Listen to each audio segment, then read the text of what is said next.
តើអ្វីទៅគឺជាជើងនេះនេះគឺជាព្រំដែនឬហ្គេមនៃចក្រវាឡវាស្ថិតនៅចម្ងាយប្រមាណ16,000 លានឆ្នាំពន្លឺពីផែនដី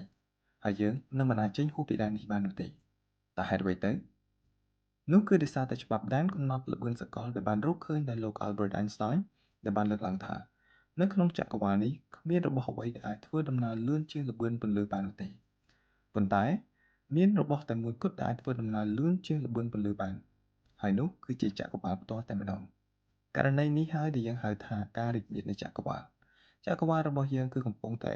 រីករាលធំបន្តិចម្ដងវាប្រៀបដូចជាកំប៉ុងដែលពោរពេញទៅដោយទឹកអញ្ចឹងដែរគ្រប់ចំណុចនៅក្នុងចក្រវាឡគឺកំពុងតែត្រូវបានទាញចេញពីគ្នាបន្តិចម្ដងនៅពេលដែលអ្វីមួយដែលស្ថិតនៅកាន់តែឆ្ងាយពីយើងរបស់នោះនឹងរំកិលកាន់តែលឿនដូចនេះចំណុចដែលនៅកាន់តែឆ្ងាយនឹងមានល្បឿនរីករាលលឿនជាងល្បឿនពន្លឺទោះបីជាយើងផលិតយានអវកាសដែលមានល្បឿនលឿនស្មើនឹងពន្លឺក៏ដោយ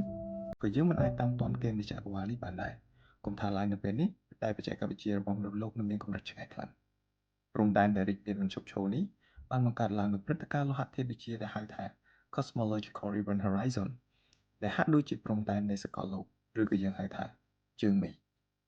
ប្រសិនបើអ្នកទាំងអស់គ្នាមានសំណួរឬក៏ចម្ងល់សូមខមមិននៅខាងក្រោមខ្ញុំនឹងធ្វើជាវីដេអូបកស្រាយនៅអេពីសូតក្រោយទៀត